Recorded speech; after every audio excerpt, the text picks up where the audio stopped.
दिल्ली विधानसभा चुनाव में बीजेपी ने सबको चौंका दिया है। 48 सीटों पर बम्पर जीत दर्ज कर ली गई है। सरकार बनाने बीजेपी जा रही है, जबकि आम आदमी पार्टी 22 सीटों पर ही सिमट गई है।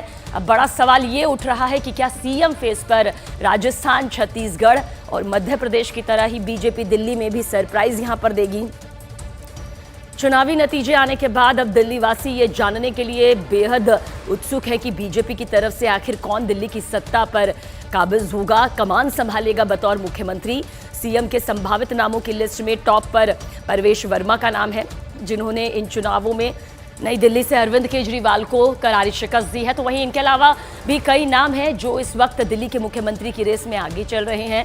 मुहर लगनी देखिए अभी बाकी है, क्योंकि बतौर मुख्यमंत्री अब दिल्ली की कमान किसके हाथों में होगी, नजर इस पर दिल्ली वासियों की खास तौर से टिकी हुई है। और देखिए, परवेश वर्मा जाहिर तौर पर इस वक्त सबसे मजबूत दावेदार माने जा रहे हैं, क्योंकि उन्होंने अरविंद केजरीवाल को नई दिल्ली सीट से मात दी है। लेकिन उनके अलावा इस लिस्ट में आखिर कौन से नाम शामिल हैं वो भी आप जान लीजिए। देखिए, परवेश वर्मा पहले नंबर पर हैं।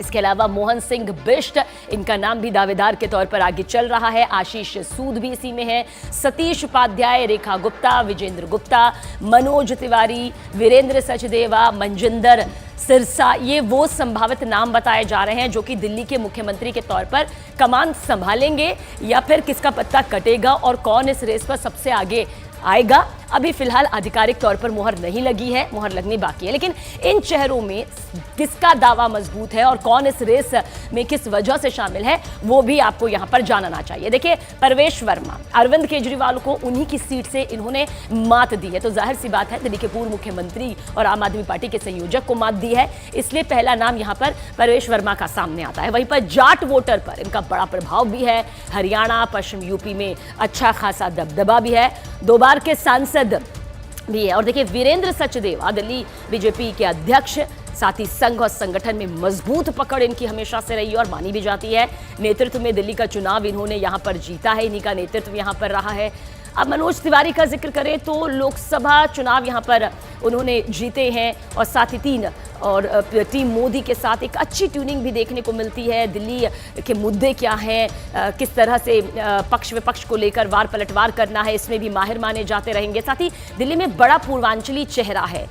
मंजिंदर सिंह सिरसा का जिक्र करें तो तीसरी बार के विधायक हैं, दिल्ली बीजेपी का बड़ा सिख चेहरा है और बीजेपी के पूर्व राष्ट्रीय मंत्री भी हैं। और साथ ही रेखा गुप्ता का जिक्र करें तो शालीमार बाग से उन्होंने जीत हासिल की है। दिल्ली महिला मोर्चा की उपाध्यक्ष हैं, प्रदेश बीजेपी की पूर्व महामंत्री यहां पर हैं। मोहन सिंह बिष्ट, इनका नाम भी देखिए आगे यहां पर चल रहा है।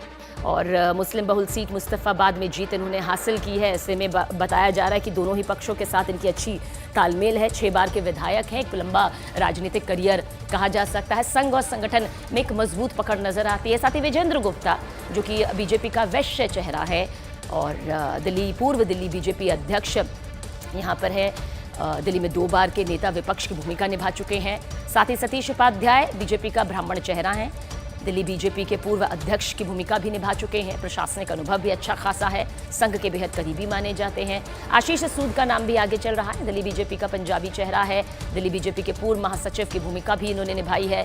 गोवा के प्रभारी यहाँ पर, साथ ही जम्मू और कश्मीर के सह प्रभारी की भूमिका जो है उन्होंने निभाई है, निभा रहे हैं। और ऐसे में कहा जा सकता है कि ये वो चेहरे हैं जिन पर दिल्ली की जीत का सेहरा सजता हुआ नजर आता है। और ऐसे में कौन बतौर मुख्यमंत्री अब दिल्ली के सिंहासन पर काबिज होगा, कमान संभालेगा, उस पर अब सभी की निगाहें टिकी हुई हैं।